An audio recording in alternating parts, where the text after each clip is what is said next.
Tonight's thought. I was thinking that the longest lasting relationship I've ever had in my life, outside of my immediate family, of course, has been my bank.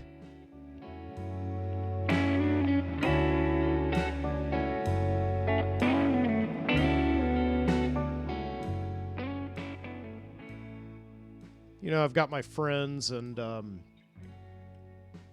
my wife, of course, who I've been married to now for 6 years. We've been together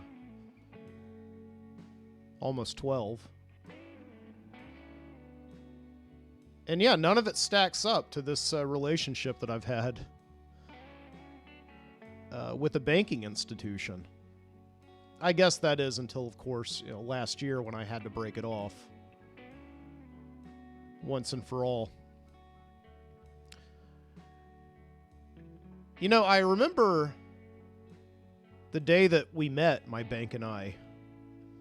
It was Christmas Day, and my dad, who worked for a bank, gave me a present of a savings account. He gave me a little box that had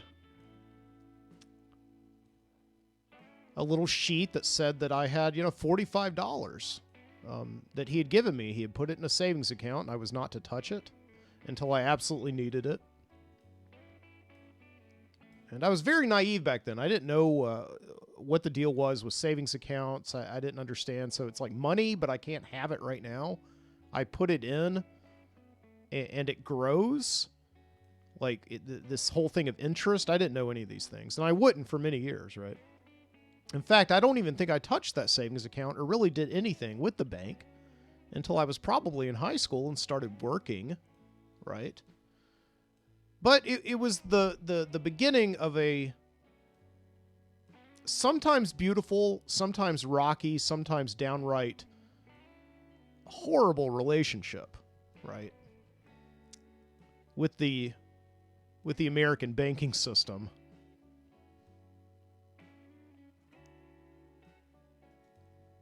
Probably if I had known all that we would go through, my bank and I would have just said to my dad, thank you very much, but no thanks. I'll just go with cash.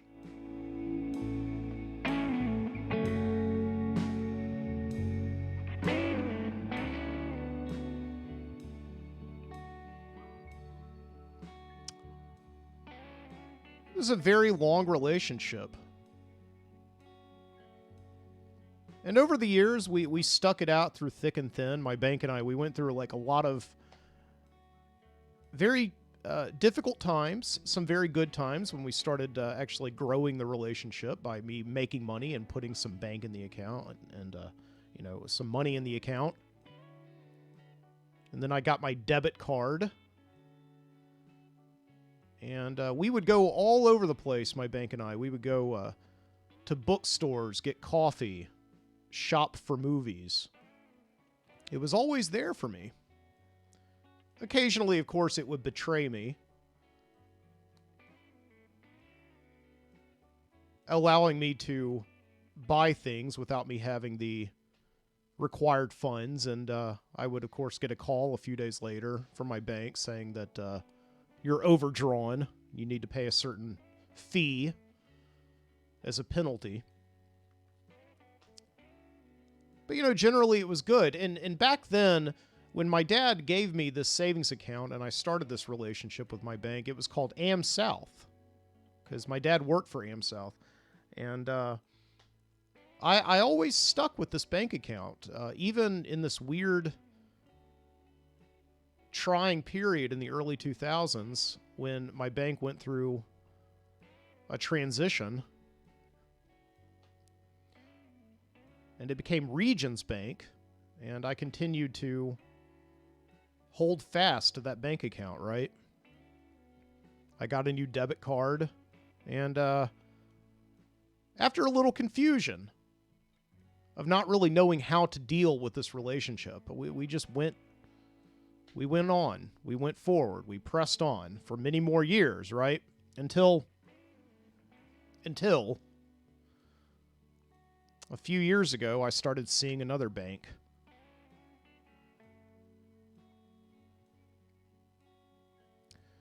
And, you know, that was tough. I started seeing Chase Bank because, quite honestly, the spark had run out of the relationship between me and Regions. This small regional bank. But Chase was like Hollywood. It was big time, right? It's even in the name, Chase Manhattan. Okay? It's a big city bank, and it took me all over the world. Metaphorically.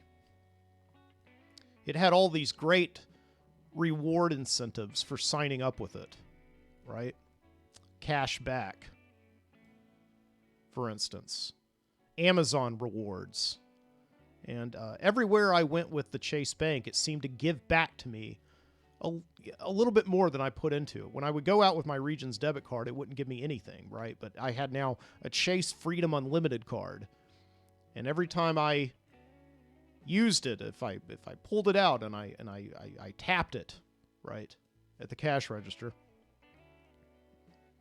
it would give me just a little bit of something back, right, for putting something into that relationship. And it was fantastic. It was like I fell in love all over again.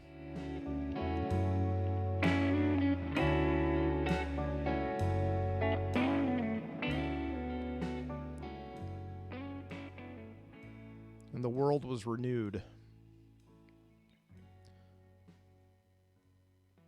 Every once in a while, I would go out with the Regions card, just for old time's sake. Take it for a spin. But it just wasn't the same anymore.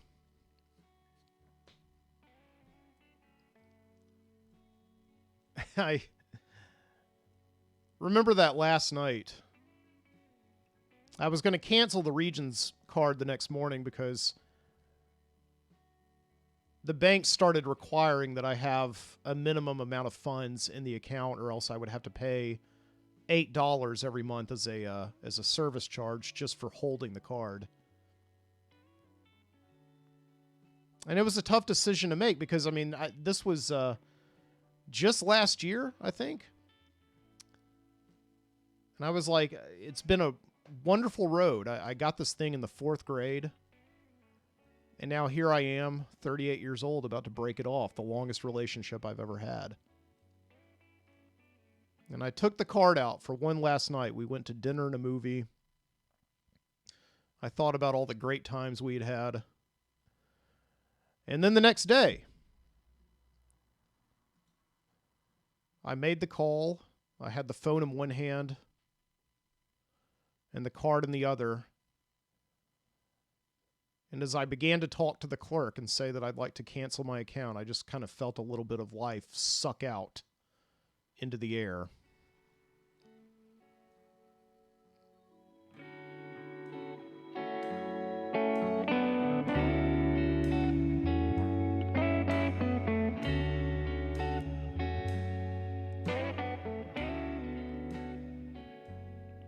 And here in Birmingham, I was driving down the road the other day and I saw that Chase is opening a branch for the first time ever here in town, and it just feels like a major life transition, right? I feel like we're moving in together or something.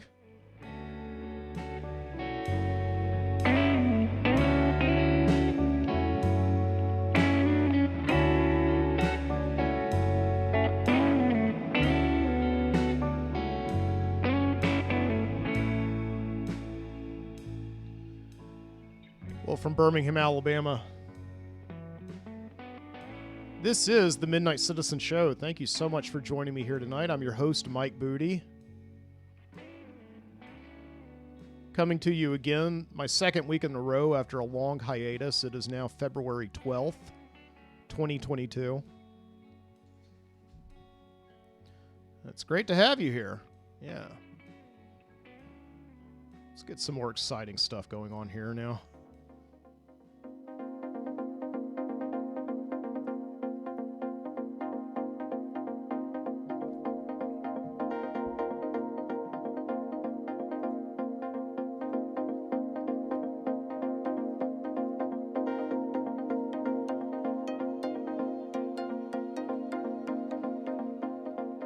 Music feels like I'm about to bring you the news or something. Yeah, I got this thing in the mail this week. This is my bank statement from Chase. I was looking down at... You know, we used to keep these diaries when we were kids. We were told to keep diaries and just to talk about our lives because, you know, we'll always look at our lives later on and just, I guess, wonder what it was all about or wonder if we were like doing the right thing. What events, what thoughts put us onto the paths that we're currently taking.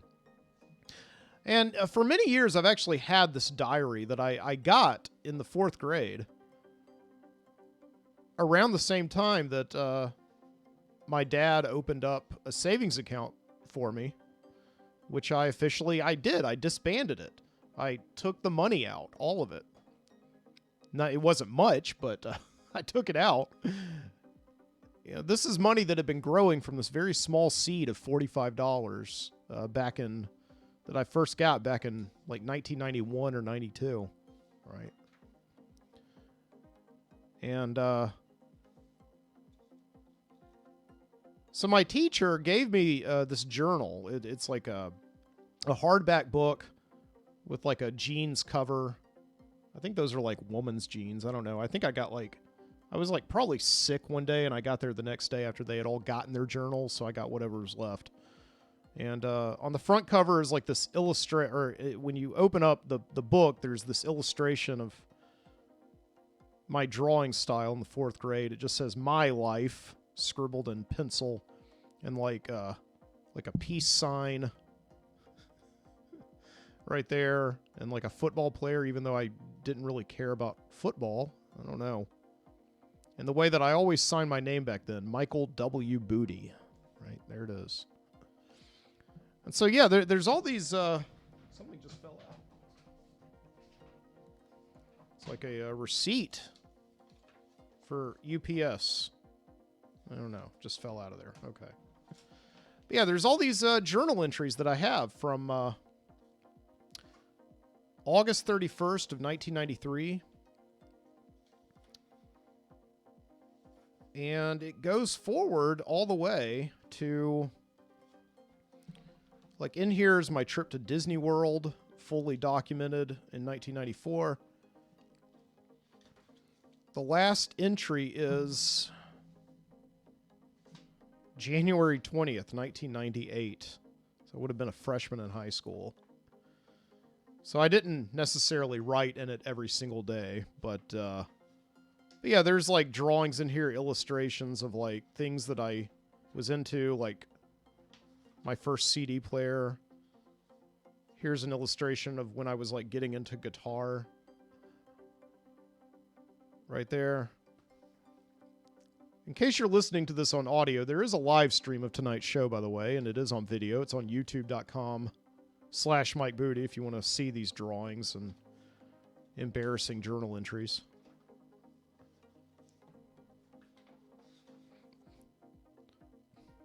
August 31st, 1993. Dear Journal, 5th grade is really great. It's really nice, and you have really nice teachers. Miss Trott, my science teacher, is real nice, but she assigns a lot of homework. Last year on the first day of school, I walked into Miss Smith's room, and I was really nervous. But this year, when I walked into Miss Woodward's room, I wasn't scared at all, because I wasn't new to the school. I really do like 5th grade because I've been working hard, and I'm going to keep on working hard until the day when I graduate. So right? So this is a journal that I had really no incentive to pick up unless I was just really bored and wanted to, I don't know, or I was really excited about something, and I was so excited that I had to just write it down. And in really a lot of ways, it's the early precursor to this show, which is really just a journal of some kind. I've got a big backlog of shows going back to 2011, even though I started the show in 2010. But anyway, I had no incentive to pick this up. And then there is these bank statements that I get. And most of the time I just shred these. I throw them away. I don't look at them. Because I can just look online if I want to see what I spent. But Chase still sends me these bank statements on paper once a month. And I guess I can opt out of that. I thought I did, but because I don't like wasting paper. I like being nice to the environment. But when you look down these, you just have like this complete catalog of your life, right? And I remember everything about the last month, that where I was. I have like emotional ties to this bank statement. So like, I'm looking down at it and I see like, January 31st, I went to 2nd and Charles. Like that was a day that I went to this bookstore, this used bookstore, 2nd and Charles, with my niece Maddie, because she was staying in town. And, my niece Maddie, she's 13, and I went and got her a book. I went and got her like a Sailor Moon book, because she's really into Sailor Moon. I got myself a book, right? That was a nice day. I remember that. Here's one, January 7th, Squarespace. Yeah, I bought a new website, right? I designed a new website for my copywriting business. I'm not plugging here, but if you want to check it out, it's thecopycabin.com. Okay. January 1st, The Essential. That was my New Year's Day dinner date with my wife, Jessica. Okay.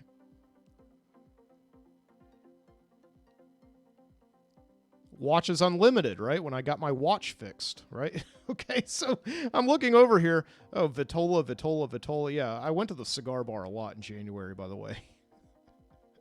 Because it's cold outside. I like to smoke cigars inside, right? Yeah, so like just looking through this bank statement, it's a complete catalog of my life. And a very, very close relationship indeed that we have with our banking institutions. It's almost like this Thomas Pynchon postmodern commentary on how our lives are all tied to technology or something. I don't know.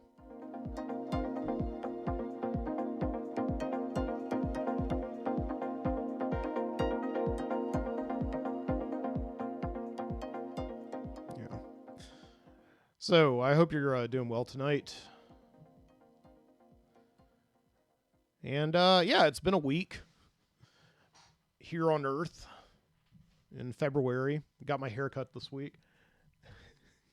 That's, I'm sure that'll show up on my bank statement next month, and I'll probably be like, "Wow, I paid way too much for that haircut." But no, it was a good haircut. Just joking. Yeah, the haircut is like something that I always dread a little bit, because it's one of the few life situations where you really do have to sit down and have a conversation with a stranger. You're sitting there in the barber chair for like 30-35 minutes, and it's always kind of tense to me a little bit, because I'm not good at making small talk, and especially not small talk for 35 minutes with this person who you don't really have close ties with. You're not going to see them again for like another month or so until you get another haircut. So it's one of these things. Getting a haircut is always like, I almost dread it a little bit more than going to the dentist, because at least in the dentist, you've got like your mouth open, you got somebody's like hands in your mouth, so you can't really talk. And I went to the dentist one time, and the guy was trying to make small talk with me. Every time he asked me a question, he'd take his hands out of my mouth so that I could respond to him, and it ended up really dragging out the appointment a very long time. But no, I mean, nevertheless, when I go get a haircut, it's just like sitting there and just really trying to find something to talk about with this person.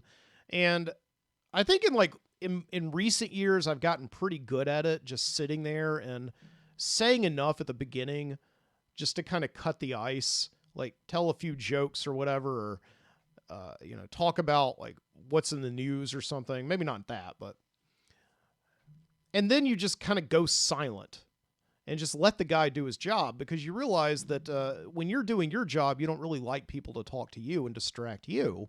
So I've gotten a little bit better at just being silent in the barber chair, because I always used to think that they'd think I was rude or something, sitting there just not talking to them. So I'd force myself to make conversation. But this week was not that bad. I went to this Stephen Gregory, hair salon for men. I don't know. It's one of these like, kind of, I wouldn't call it like a hipster barbershop or anything, but it's, all barbershops seem to be like splitting into two camps. You got your old school barbershop where you got like these old men, you got like football on the television, you got like, car and driver magazines spread out on the table there. And, they're sitting there and they want to talk to you about the weather.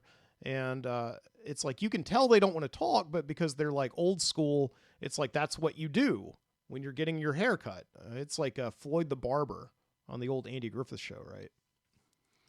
And so I started going to these new salons. Like there's this Single Barrel Barbershop, and there's the Stephen Gregory salon, where it's like, people my age cutting hair who kind of grew up with the same aversion to small talk, I think, as I did. I don't know if this is just me, but I definitely feel like people have an aversion to small talk these days. Like they're and I don't know what that is. I guess you could call it social media effects or something. I don't know. But, yeah, the guy was like totally cool just to like stand there and cut my hair, and I didn't have to talk. And occasionally we would talk, but there wasn't like pressure to. So I got to say it was a very comfortable haircut, and it turned out really well too. It was very modern too. Like right after that, like they took my picture for Instagram and all that. So they were all on social media. Like I looked, and the guy who cut my hair, his Instagram handle was like printed on the mirror in front of me. So, it was just a very, very new, modern way to get your hair cut in the 21st century.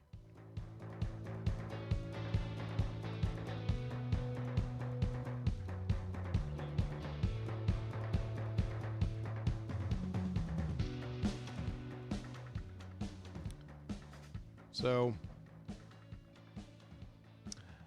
and yeah, today I went to go see my wife Jessica's play that she had just finished directing over at Birmingham Children's Theater, which was very exciting. The last play that my wife directed was right before COVID. She directed Shakespeare's Macbeth, which I think it's okay to say that. The thing about Macbeth is you can't really say the name of the actual play. It's like a theater superstition. But I think that only is like when you're in the theater. So I think it's okay for me to say it because I'm not in a theater. Although I am putting on a show right now, so I don't know. So you're supposed to call it the Scottish play. And apparently it's like this theater superstition, or it's a tradition that goes back hundreds of years to when the play was first produced in like the early 1600s. I think like the guy playing Macbeth got stabbed on stage or something.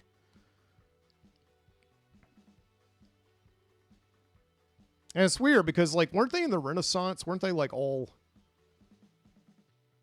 Age of Enlightenment or Renaissance?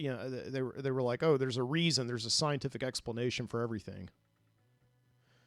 But no, they were like still sticking with this superstition from the Dark Ages. It's like, oh, it's probably because we said the name of the play. Okay. Anyway, so Jessica finally got another directing job coming out of COVID at Birmingham Children's Theater. She directed the show called The True Story of the Three Little Pigs. Yeah, this Birmingham Children's Theater is like it's a place I've been going to. Maybe this relationship is actually longer than my bank. I don't know. I've been going to the Children's Theater since probably kindergarten. I mean, this place has been there for 70 years. It's down there in the Birmingham Jefferson Civic Center. They've got this space there that I don't think it's always been there. The BJCC has been there since the 70s, and I think the Children's Theater has been there the whole time with it. But yeah, ever since I was in kindergarten, I would go to shows at this place, and it's like when I was a kid, you know, you just walk in and it's this huge cavernous theater space, gigantic. It's something like 1,500 seats, and of course, when you're a kid, everything seems really, really big, and so something that is actually big is just impossible to wrap your little head around. And I would walk in there when I was a kid with like on field trips with my school to go see these shows. And I would look at the people on stage, and a lot of the times they actually cast kid actors. And I kind of wanted to be an actor at that point, because it's like these kids, it's like a school day and they're not in school. They're up there on stage performing. How cool is that? But then I felt, no, I mean, it's like you've really got to do something amazing and be incredibly talented to be on this huge stage in this big, epic space called Birmingham Children's Theater. And I just felt like when I was a kid that dream was unattainable. It was a very cynical 6-year-old, 7-year-old kid, right? One show I remember in particular going to was in the 3rd grade around Christmas time. We went to go see this show called the Best Christmas Pageant Ever. Okay, it's based on this book from the 60s. And there was this little girl on stage. And no doubt I was sort of sitting there being like, man, I cannot, I wish that I could be in her position, not in school right now and commanding the attention of everybody in this theater, all of my friends and all the girls that I liked, you know. I wish I could be in that position. And then fast forward about, 20 years later, and I'm married to that girl. Yeah, Jessica and I, we went through some of her old shows that she did, and no doubt we were in that same room, right? Around 1991. I was in the audience and she was on stage sharing this thing called the Best Christmas Pageant Ever. Unique, It's crazy how life works out like that sometimes. So, yeah, we go see this show called the Best Christmas Pageant Ever. And I'm just thinking, how amazing. And no, what's interesting is that Jessica, when she was a little girl there, her mom was kind of big in the theater scene at that time, directing a lot of shows and everything. And then Jessica's grown up, and now she is directing shows as well, kind of following her mom's footsteps. So I went down with Jessica today to go see the true story of the Three Little Pigs, which is based on this book that came out kind of around the turn of the century. Meaning like the early 2000s, which is so weird when we say that. The turn of the century. And the show was made in about 2010 or so. And it's a cute show. The idea is that the big bad wolf is being put on trial by all these pigs for huffing and puffing and blowing down 2 pig houses and then attempting to blow down the 3rd, right? And so they bring the wolf on stage, who decides to defend himself. Okay. And it's a show where, the bailiff comes out at the beginning and swears in the whole audience, which I think is like a really cool touch. That the little wolf or the pig bailiff comes out and gets all the kids to stand up and say, "I solemnly swear," and like has it repeat after him, and right. And so I'm sitting there, today, like watching all these kids, and the show is, it's interesting. It it makes this very early reference to the song Piggies by the Beatles. There's a lot of Beatles references in the show, and I was trying to figure out why. And Jessica said that the cast had the same exact question, like, why are there so many Beatles references in a show that has nothing to do about, with the Beatles, right? So, like, at the beginning, they say, like, there's all these piggies just living their piggy lives, right?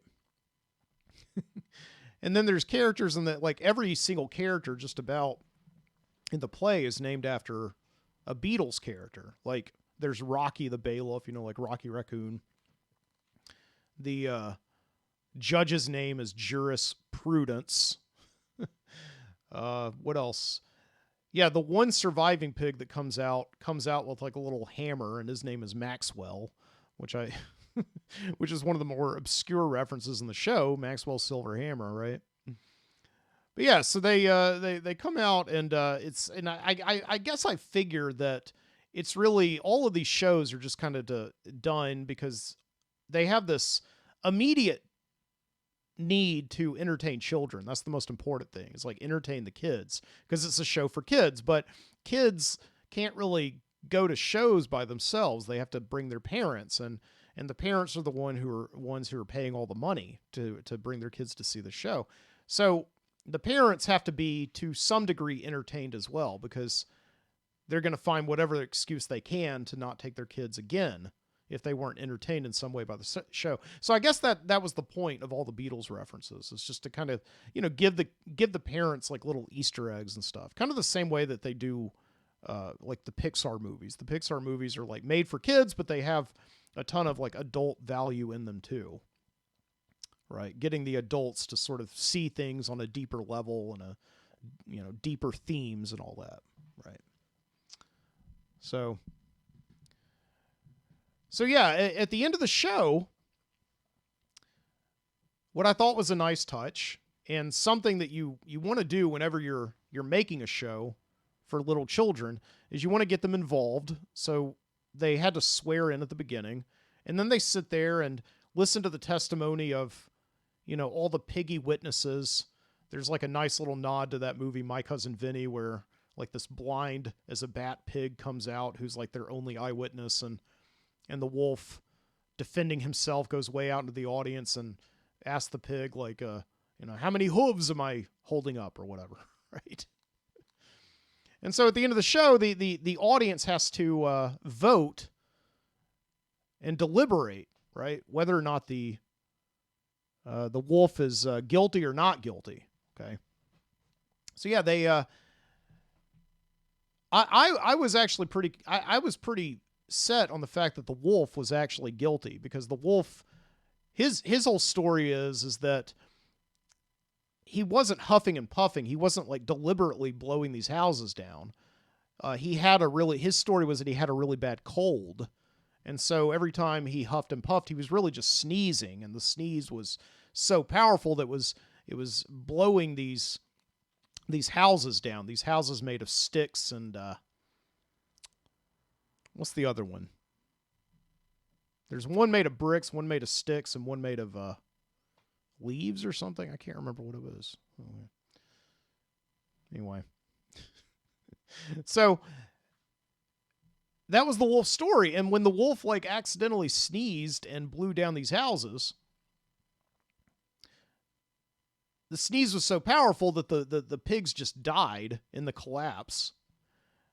And the wolf felt that since he was like already there and the pig was dead, I mean, why waste a perfectly good pig? So he went ahead and ate them. Okay. Right.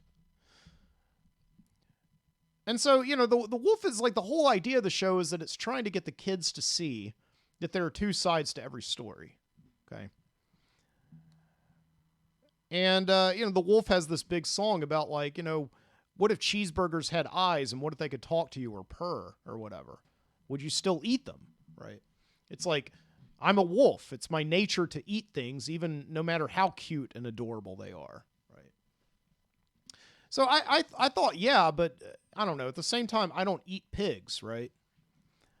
And so that I guess I could kind of empathize with the wolf, because the thing about it is, if I'm at a party and all there are ham sandwiches, and somebody's gonna offer me a ham sandwich, and if I say no, then they're just gonna throw it away. So that pig died for nothing. So I guess I might as well eat the pig. I understand that. But I don't know. I think like my whole thing is that I just didn't believe the wolf. The wolf story was bullshit. Okay. I don't believe he really did have a cold or whatever, because the thing about colds is like they kind of deplete your appetite. They don't really make you like, they make you want to like, just drink liquids. They don't really make you hungry. So the wolf is saying that he's going to both houses with a bad cold, asking the pigs for like sugar, because apparently he's baking a cake for his grandmother. And so, I don't know. It just seems like the first house that the wolf should have looked around in all the rubble and found the sugar that he needed and just gone home. But no, he had to go to the next house too. So I just didn't believe the wolf. It just, his story just didn't add up. But apparently I was like the one angry pig. I was the one dissenting pig in like this room full of like piggy jurors, that being the audience, right? Because all the kids started applauding and they found the wolf not guilty, which Jessica tells me they've done the show 3 times now, and every time they found the wolf not guilty. And there's a different ending if he's indeed found guilty, right? But anyway.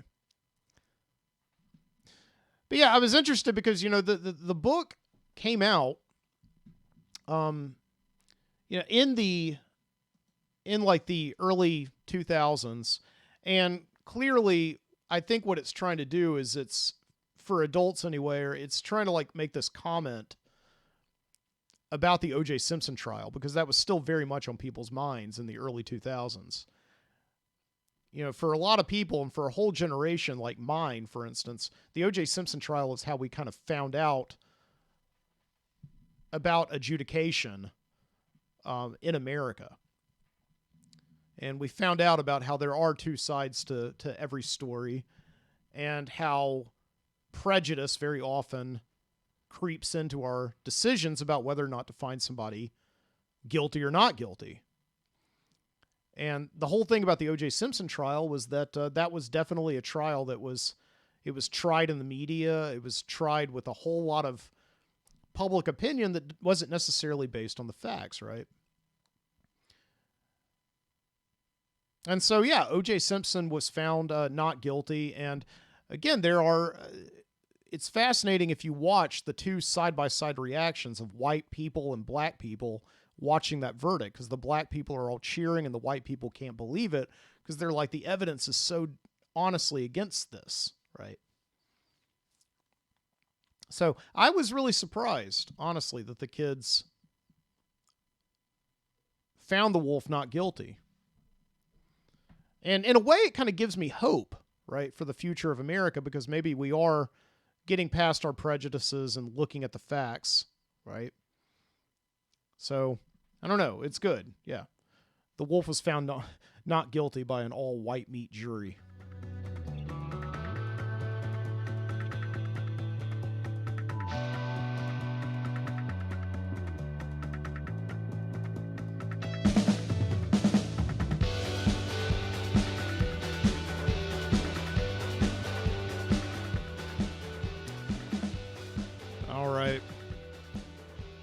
We've been talking long enough. Let's take a break here and listen to some music. I'll be back in a few minutes. Enjoy.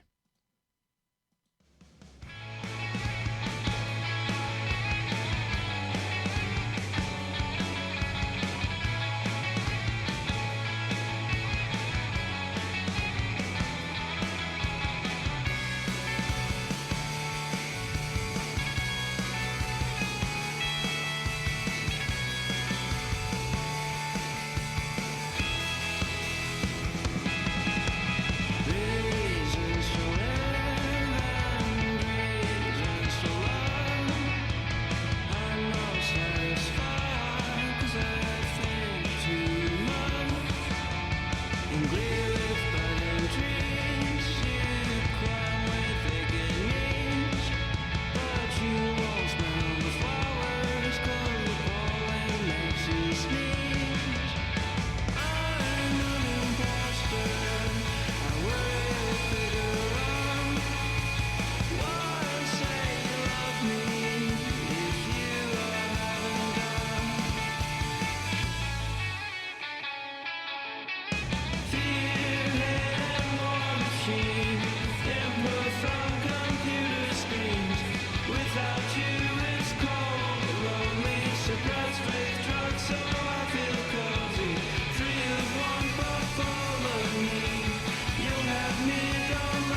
puzzles can help us find answers to those questions. Hopefully, when we understand how the universe began, it will give us a clue as to why it began the way it did, or even why it began at all.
Got a letter just this morning. It was okay. Welcome back here into the Midnight Citizen Studio on Saturday night, February 12th, 2022. Hope you enjoyed that music break.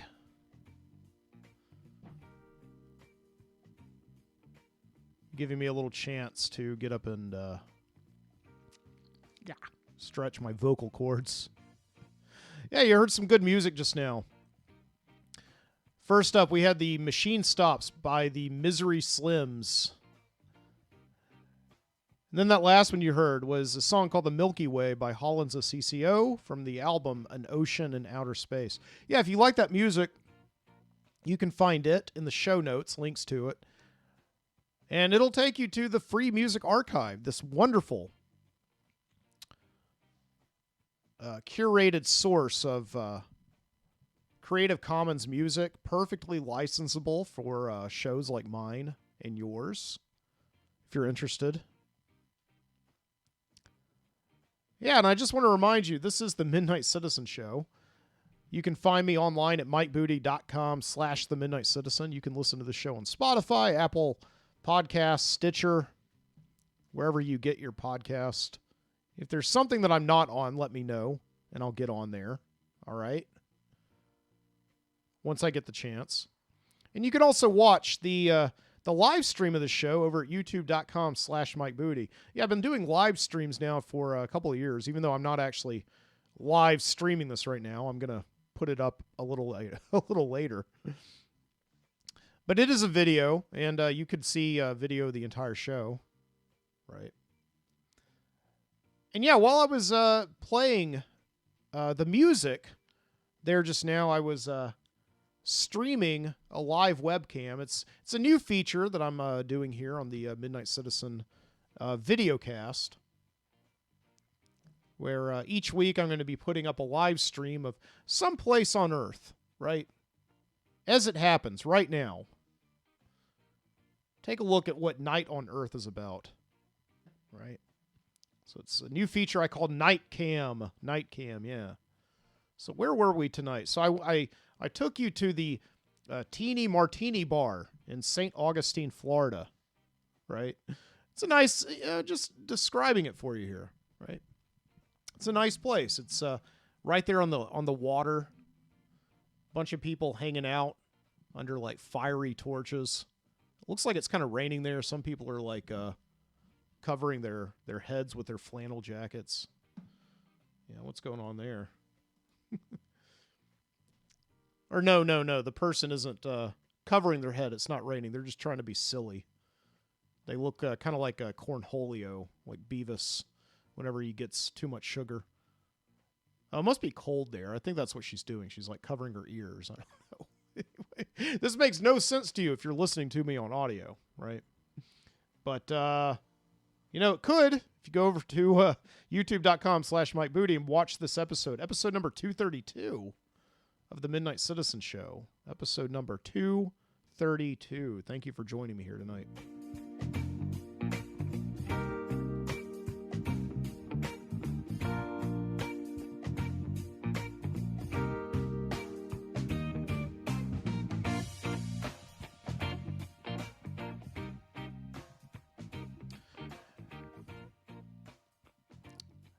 Yeah, going to the children's theater as an adult always gets me thinking about just how, indeed, everything when you're a kid just seems so big and unattainable. And I think like the thing that's so special and maybe a little bit so miserable about being my age, around my age, what the kids these days are calling elder millennials, people who were born in the early 80s, right, is that we were part of that like last death rattle of what it meant to have locally sourced entertainment, right? Where cable was still coming into its own, and most of the entertainment that you got was really on these like local television stations. And indeed, I'm looking at my window right now at Red Mountain. I'm looking at the blinking red lights on top of the antennas there. And that when I was a kid, that's where a lot of my entertainment came from. WVTM and WBRC, they all had these like local shows. And a lot of them would make entertainment for kids. It was this, this tradition going back to the very early days of broadcasting, when you would have like these local heroes on television. These people like that would come on and do like these kiddie shows and show like Popeye cartoons, and very much like my favorite Roger Miller song, Kansas City Star. Like, that song? Got a letter just this morning. It was postmarked Omaha. It was typed and neatly written. Offer me this better job. Better job at higher wages, expenses paid, and a car. But I'm on TV here locally. I can't quit. I'm a star. You know that song? It's all about this local celebrity in Kansas City. And he plays like this cowboy character, like a lot of them did. It was like this stock character that a lot of like usually it would be like the TV weatherman or like just the TV news anchor, somebody that they had at the TV station, who the station manager would come to them and they would be like, hey, we've got this whole library of like old cartoons and like horror movies and things like that. Would you want to host them? And they would create some kind of character for them. I think the most famous one was in Cleveland, Ohio, there was Glardy, played by Ernie Anderson, right? Who would years later go on to national fame as like the voiceover announcer for ABC. He would be like, the Love Boat, right? And Ernie Anderson. And of course his son became Paul Thomas Anderson, who just got nominated for an Academy Award for making the movie Licorice Pizza. Ha ha! I come on TV grinning, wearing pistols and a hat. It's a kiddie show and I'm the hero of the younger set. I'm the number one attraction every supermarket parking lot. I'm the king of Kansas City. No thanks, Omaha. Thanks a lot. And yeah, it's just they would make these public appearances. All the kids would sign their autographs, and it was something really big to just be part of that last generation, to like see people like him here in Birmingham. We had Cousin Cliff Holman, right? Cousin Cliff, who had been doing television here in Birmingham since the 1950s, is the same character, right? And yeah, he would like come on television in the afternoons, and it was like a big deal to watch Cousin Cliff. I mean, of course, like by the time I was probably 7 or 8 years old, I had like outgrown him. I mean, he did shows for really little kids, right? And yeah, he died in September 8th, 2008 in Albertville, Alabama. But yeah, as a kid, it was always this thing, this like floating promise that my parents made to me that, like they would take me to go see Cousin Cliff's show.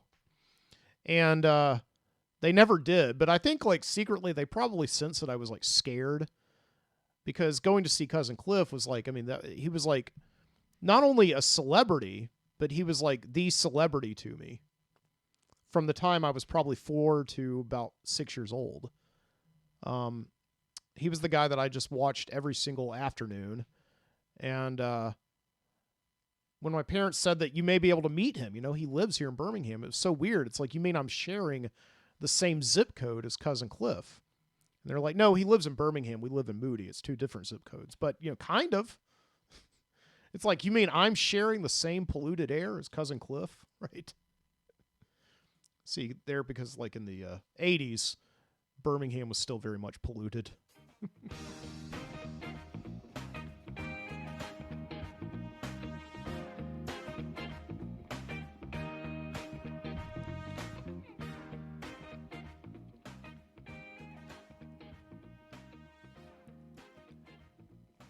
Kansas City Star. That's what I are. You ought to see my car. I can't yodel half as good as Roger Miller. Not even half a fraction as good, but there he is. So yeah, the song's all about how, the Kansas City Star, the local hero, this kiddie cartoon host, right, would just like have it made, that he would get like a nice big Cadillac and drive it all over town. And, everybody would know him. You know, he would go get his hair cut like I do, like at the barber, and the barber tells him jokes, right? And he goes down to the grocery store and he has credit. You know, he doesn't need a Chase Freedom Unlimited card. They just know him so well that they just like let him go in, grab whatever he wants, you know, milk, bread, and just walk out of it and out of there, and they just know he's good for it. So, right? Let me see if I can like get some video of Cousin Cliff. I was actually watching one of his shows a while back. I don't know if this is it, but like this girl that I went to school with was actually on it. There he is, Cousin Cliff. And I want y'all to blow on this. All right, everybody blow. Ooh, that's good. Some of y'all got hot breath. See, that'll hatch the egg. You want to hatch it? Yeah. All right, let's hatch the egg. Blow it again. Which one of y'all had onions? No, nobody. All right. Okay, let's see if we're hatching the egg. Oh, look. Ooh, wait a minute. The dinosaur egg, look, it's hatching. Ooh, looky here. Look at that dinosaur. Oh. Is that a dinosaur? Yeah. What do they call these? Is it Tyrannosaurus? Yeah. Is that a... Okay, Tyrannosaurus Rex. And look, see? He ate the egg. Did you know the dinosaurs eat the eggs? See there? The shell. He came so out he's of like, the egg, he's doing a magic act here for all the kids. so there wouldn't be anything left, see? Well, I'm glad that happened, aren't you? Well, I like those dinosaurs. Let's see. Watch him. I'm going to pet him. Oop, oop, oop. Watch it. Oop. Look at him jump. Oh. God. Man, I don't want him to do that. Whew. You know how to make them jump? I'll show you that after a while, okay? Let's see who's having a birthday. Oh, I love birthday parties. I go to a bunch of them, and I love to sing happy birthday. We'll sing after a while, okay? Where's Heather? Heather, hold your hand up. Here's Heather Schmidt. Look at all these kids, just like they're terrified here to be on television. They're terrified, you know, and that would have been me. I was glad my parents never took me to see, you know, Cousin Cliff or whatever. I don't know, but it's again, it's another bizarre kind of thing because when I got older and I kind of got plugged into Birmingham, you know, I guess I came here and, you know, started like meeting all of these people that I had grown up watching on television, especially as a student getting a bachelor's degree in communications. It was like my job to go to all these local, you know, stations and intern there, and I would meet all these people that I grew up watching. Of course, Cousin Cliff, you know, he would have been dead. Well, I mean, he wasn't on the air. I think he stopped doing his show in probably the mid-90s. But I did meet his son. Actually does a lot of theater here in Birmingham, Kyle. And Kyle grew up, and he was an actor for a while, and he was like in one of the sleepaway camp horror movies. And then years later, when I was doing like in a sketch comedy group, Kyle would always be one of those guys that would like come to our shows, and he would like hang around. And he was in some of our sketches and movies that we made and things like that. And then I think he founded like the Atrox Haunted House. I think that's his big, what he does now. I don't know. But yeah, it's just that's Cousin Cliff. I always just had this like image of the guy, or maybe not of Cousin Cliff. I don't want to sound offensive or anything, but I always just imagined that like the hidden meaning in Kansas City Star by Roger Miller is that this guy is like just like a serious hound, like with the ladies, you know. It's like the kids love him and everything, and like all their moms kind of flock to him too, because it's like, oh, he's good with kids, you know, he's like this kind of ultimate father figure. And then he probably just like kind of goes through them or something, like he goes through socks. I don't know. Right? Yeah. Yeah. But yeah, at the very end of the song, Roger Miller's like, stay tuned, gonna have a Popeye cartoon in a minute, right? And then the strum, boom. You know, that's my favorite Roger Miller song. I love that song. I can't play it right now because I get copyright struck. Okay. But yeah, fantastic. Cousin Cliff Holman, right? Memories of him. We're not in Kansas City, but if Roger Miller lived here, or he visited here, he would have written a song, you know, about Cousin Cliff.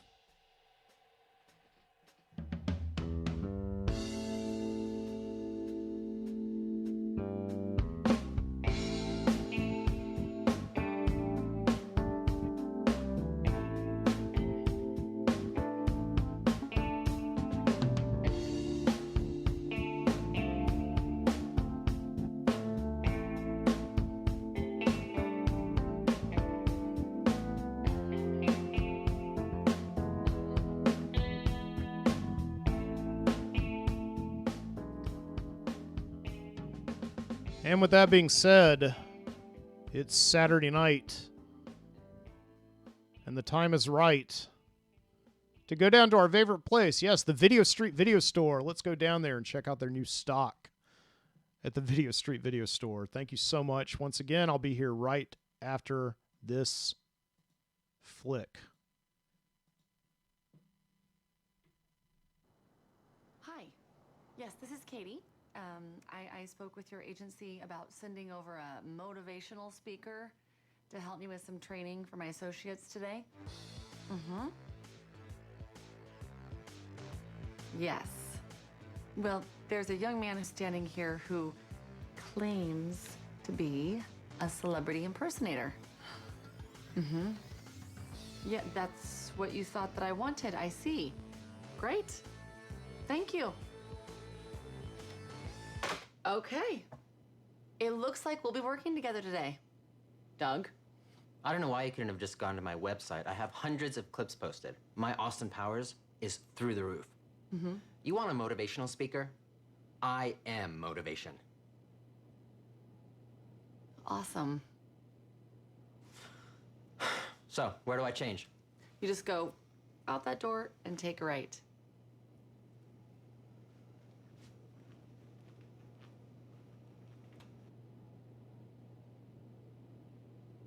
It's gonna be the best training video ever.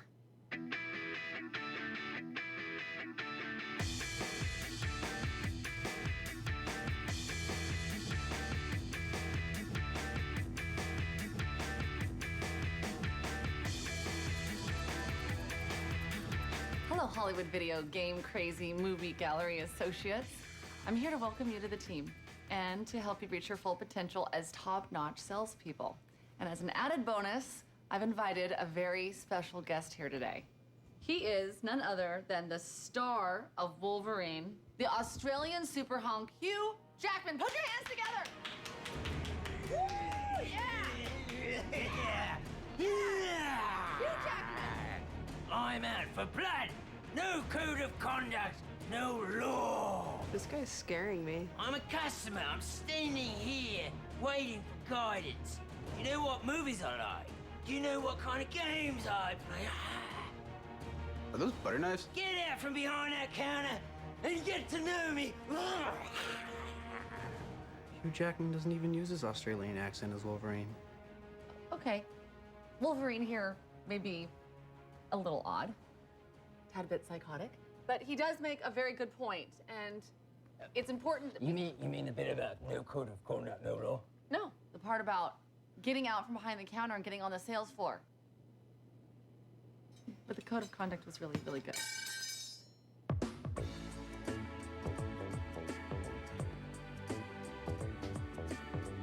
Yeah, your releases are along that wall, alphabetically. You have Revolutionary Road, is that in? Yeah, it should be under the R's.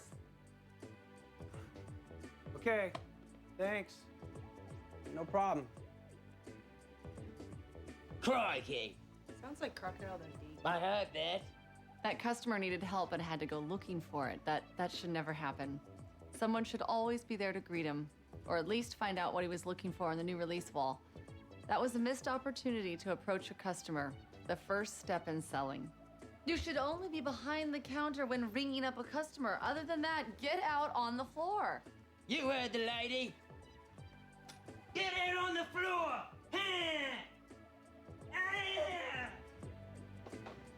Excuse me, do you have Revolutionary Road? Yeah, I sure do. It's actually right over here on the new Great. releases. Great. See how much better that was? Out here on the floor where the customers are? Huh, Doug? Back me up. Doug? Oh, Doug's gone.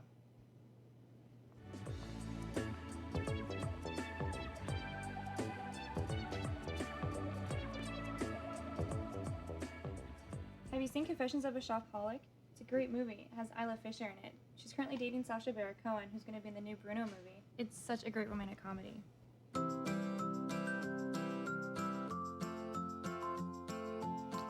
Hey, it's Wolverine. Where are your butter knives at? Hello, my name is Juno, and I'm like totally with child. Honest to blog, that is discourteous service or whatever. Watch this. Great movie. It has Isla Fisher in it. She's currently dating Sacha Baron Cohen. How did you get that angle from where you're standing? Juno's right. Let's see it done the correct way. Have you seen Confessions of a Shopaholic? It has Isla Fisher in it. She's dating Sacha Baron Cohen. Oh yeah. Stand side by side with the customer, not in front. In front of them, you're a typical salesperson, but beside them, you're their friend. Now that's what I call totally great service and stuff. It's like, do I sound like Juno? Doug, I said. I'm gonna go kick it old school in the library section. Cool. That's actually a good point, Doug. Juno. The library is where movies go when they leave the new release wall. There are a lot of great titles in there, and oftentimes the exact title a customer was looking for but didn't know it. And the price makes the library section a great value.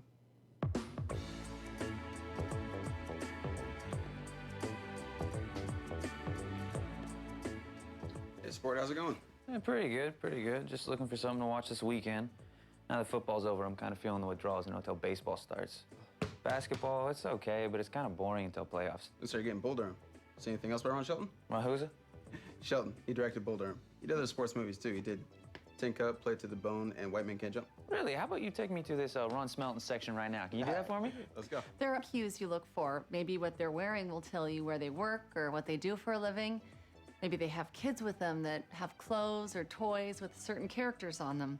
All of these cues can give you ways to approach a customer.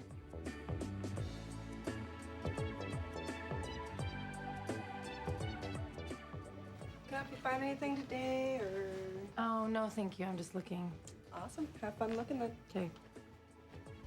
Lame. Totally beyond lame. Do over, please. I love that movie. Oh, I know. Sandra Bullock is an amazing actress, and I love romantic comedies. Me too. Do you remember her in Hope Floats? I love that movie. Romantic comedies? Lame. Gag. Come on, let's go this way. You know, asking, can I help you find anything, is bound to just get you an answer of no, I'm just looking. You know, you really gotta find out what makes them tick. You know, get inside their head. Good job, Brittany. Good. Here's your shirt. What's this?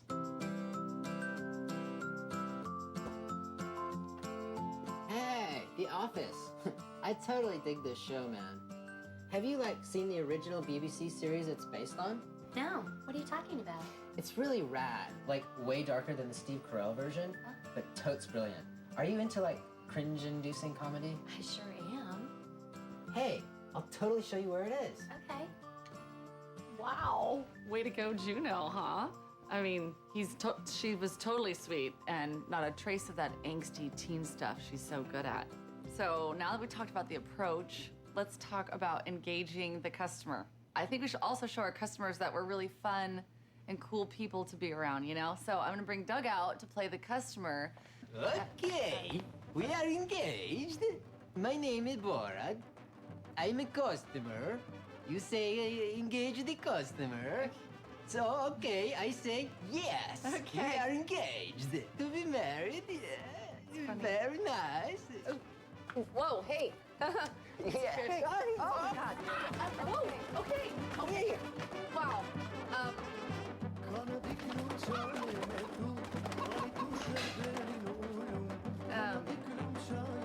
Anyway, did you know that the customer will actually teach you how to sell to them if you pay attention to the messages that they send to you? It's true. Listen up, people.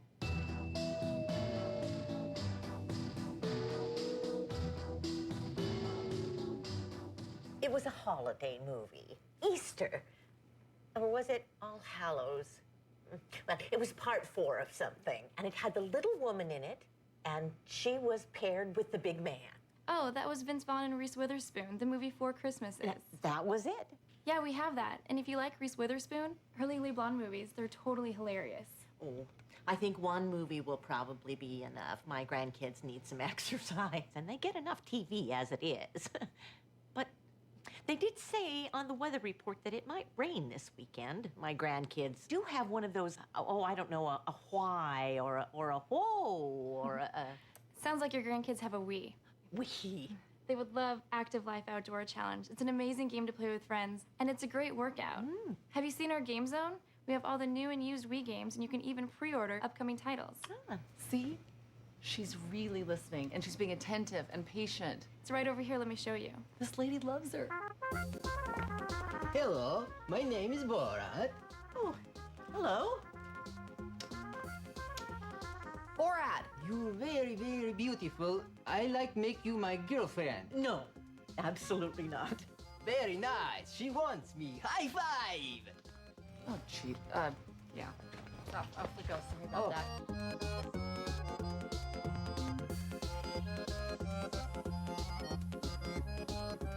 Absolutely, man. That movie was awesome. Have you guys played the Black Hawk Down game yet? We got it over at Game Crazy, man, to buy. So what other kind of games are y'all into? Oh, Metal Gear Solid 4. Oh, yeah, Mercenaries 2, World in Flames. Man, I love the way you guys think. You like action. Yeah, have you guys got a chance to play Little Big Planet yet? No. Dude, I know you're gonna love it. The level detail is insanity. It's very creative. There's no blood and guts or anything, but You are nerd, yes? Very nice. Nerd, 4 eyes. I am not a nerd. I am, how you say, yes, dad. Nerd! Well, before Borat came in, Gabriel was doing a very nice job of asking open-ended questions, which are essential for getting to know what your customers need. He also did his homework. He really knew his stuff, so he could offer guidance and suggestions. What are some other open-ended conversation starters? Team? What was the last movie you saw? What kind of comedies do you like? How many movies do you watch per week? what kind of game systems do you have? Will you be my wife? Okay, so this is the customer's perspective, and you can see we've laid it out with the library rentals, new releases.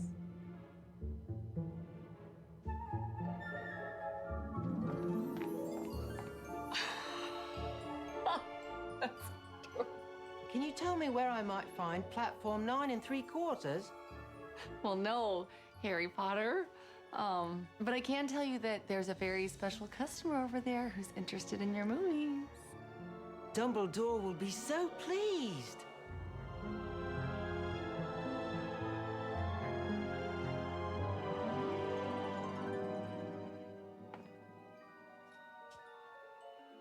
Interesting section. I might recommend you try the whole series. Well, we've seen the first one. I'm just trying to figure out which one the second one is. All the covers seem to look the same. Ah, yes. Part 2. Me and the Chamber of Secrets. Here it is. You mean Harry Potter and the Chamber of Secrets? Precisely. Your baby's adorable, by the way. Perhaps she'll go to Hogwarts someday. Thank you.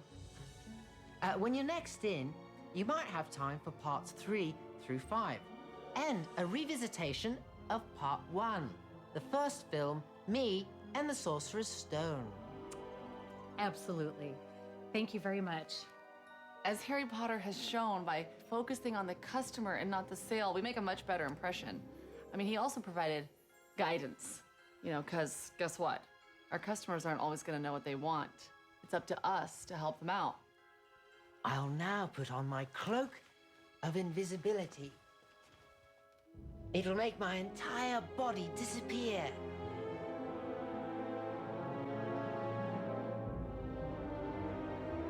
Dude, we can still see you. Cannot! Look, I'm a floating DVD. Okay, I think we're good here. Let's move on. you've got the customer's attention and trust, they'll be much more receptive to your advice on how they can add to their entertainment experience. Once these customers become your regulars, they'll even come to you looking for suggestions.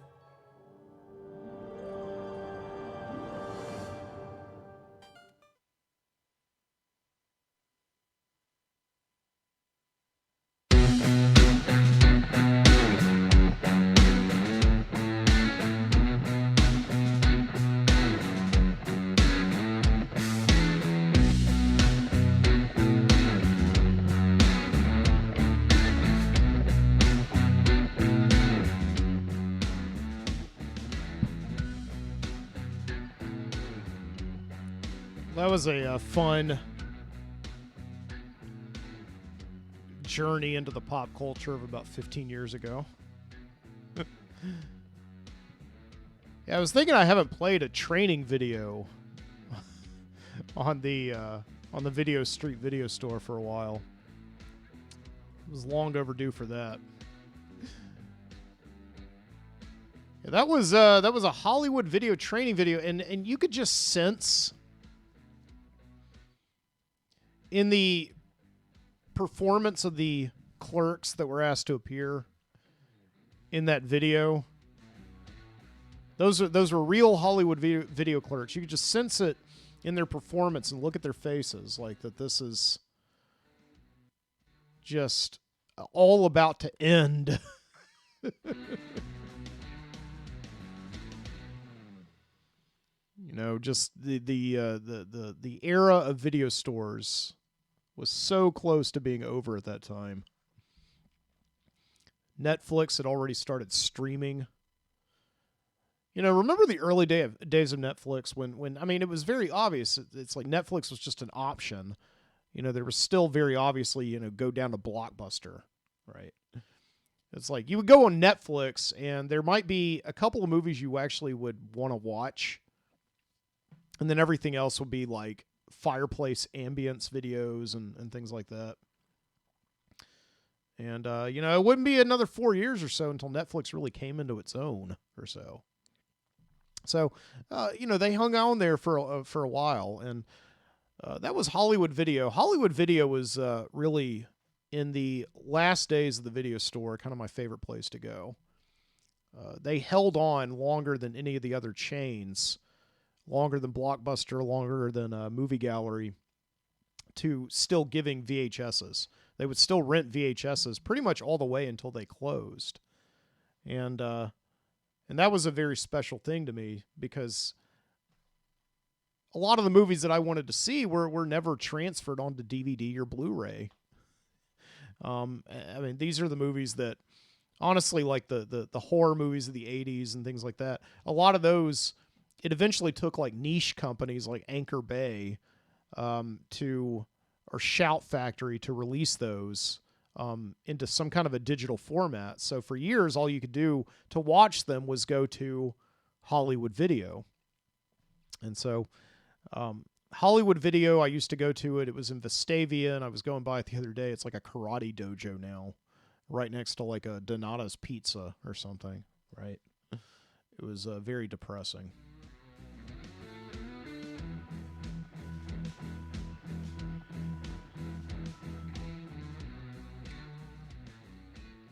Yeah, one of the things about driving now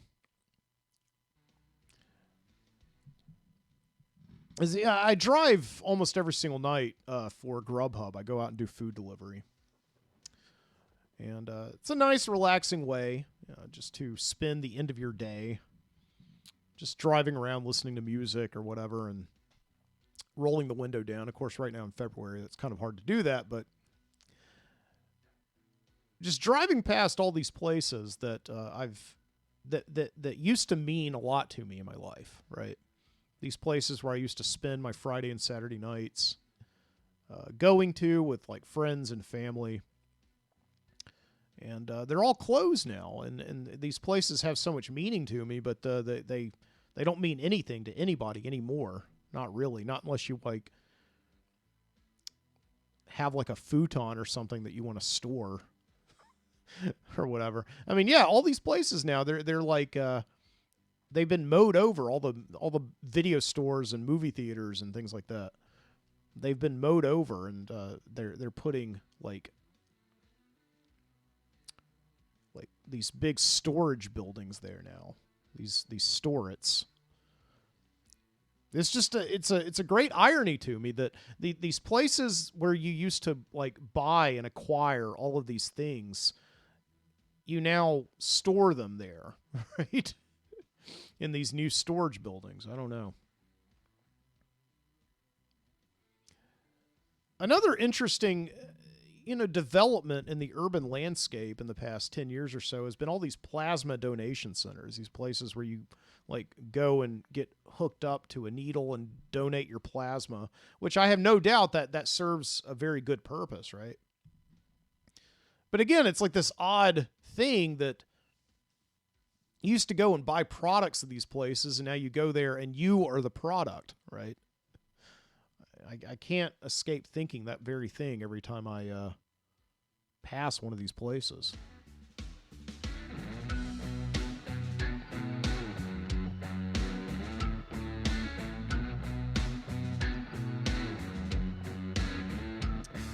Yeah. All right, so I've been talking for a good long while. I'm going to end it there on that sour note. It wouldn't be the Midnight Citizen Show if I didn't leave you with a sour thought to think about for the week. Hopefully you'll find your happiness somewhere else. But until then, I'll have to do. Thank you so much for joining me here tonight. I'm Mike Booty. This is the Midnight Citizen Show that you've been listening to. Once again, you can find me online at mikebooty.com/The Midnight Citizen. You can find links there to listen to me on Spotify or Apple Podcasts, Stitcher. You can find me on YouTube at youtube.com/MikeBooty. It's interesting, this week I joined this Nextdoor app where you can like connect with people who live in your neighborhood. I got a friend who's kind of who's a big fan of it. And so I was going on there, like looking at Nextdoor, and one thing I can't believe, first off, is like how many stray dogs there are roaming around my neighborhood. Every time I open it up, there's like a stray cat or a stray dog that somebody's like, who does this belong to? Please come get your dog, right? But, I joined the Nextdoor app just on the hopes that somebody, may want to listen to my show, because I've always envisioned the Midnight Citizen Show, going all the way back to when I started over 10 years ago, is something that more so for anyone else would be a show for people who live in Birmingham, right? I've kind of always wanted to be like that Cousin Cliff local hero type, not to get too diluted with grandeur. But I always thought that people who lived in Birmingham would find it interesting to have a guy here who talks about a lot of things, but most often talks about, the city, right? Where they live. And so yeah, I put my show up on Nextdoor this week, and I got a couple of nice responses. I mean, their comments are not just over flooding my inbox.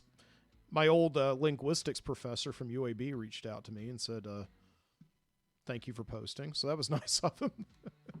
He lives in the same neighborhood as me, yeah. And then this one person posted a comment that said I was going to listen until it looked like I had to download. I'm not going to download anything. Well, you can stream it right off the website. You don't have to download it. That's you always have the option to stream. So I doubt that person is listening to me anyway, but just know that, learn from that. Okay. All right, guys, until next time, thank you so much for joining me, and I'll see you next Saturday night. Keep your eyes open. Thank you.